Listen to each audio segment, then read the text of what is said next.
Circular breathing. Just to start off with, this isn't a video to explain how to circular breathe, but a video for composers on how it can be used in your works. Circular breathing isn't something that you would write into the score. It's not something you direct the performer to do, but it is good to know that it's possible to write very long notes, very long passages without breathing into your works, and that they can be possible depending on the circumstances. You can hold a note pretty much indefinitely on all the saxophones.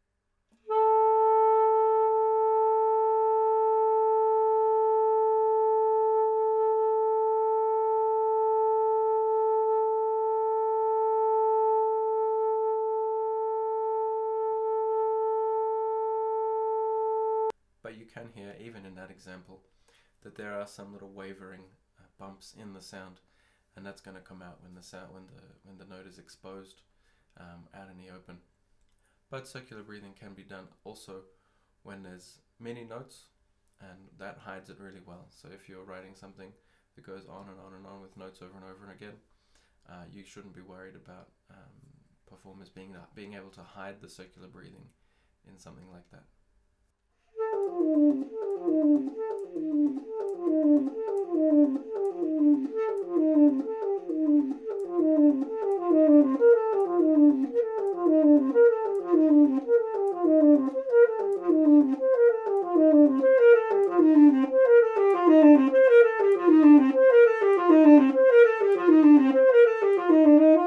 Where circular breathing becomes impossible or really, really difficult are in places where the sound is already a little bit tricky to make.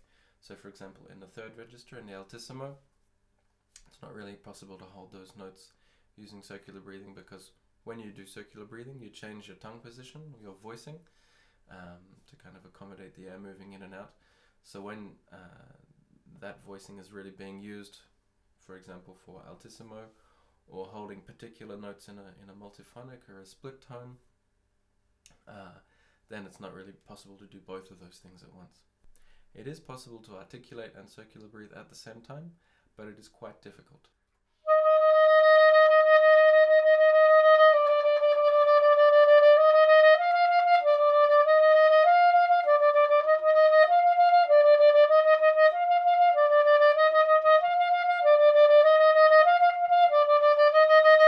There is, for example, a piece by Thierry Alla called Digital that makes use of very long lines of repeated single notes and multiphonics, where you kind of have to circular breathe, and that's possible. And on certain multiphonics it does work, but sometimes when you have to bring out higher notes in the multiphonic, the circular breathing will create kind of a blip or a change in the spectrum of the multiphonic.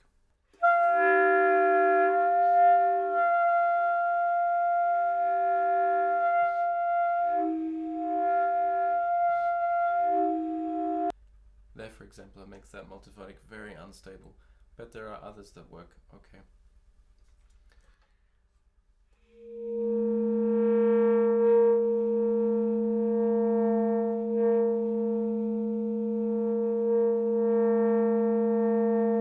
But the bumps are definitely more noticeable in the multiphonics than, for example, when there's running notes. One thing that's also a bit harder to do is to play long, loud, particularly low notes. For example, on the baritone saxophone, it's okay to hold lower notes softer for quite a while.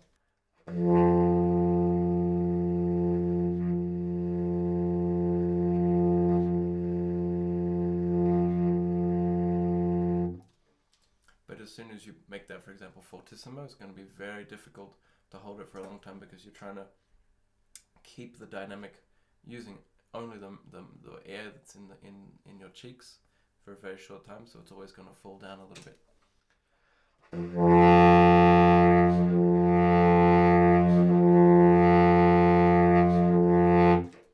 So that's perhaps to be avoided. Really long sections where you're expecting the player to be able to just play through fortissimo, that's going to be very, very difficult, and you're always going to hear that kind of movement in the sound.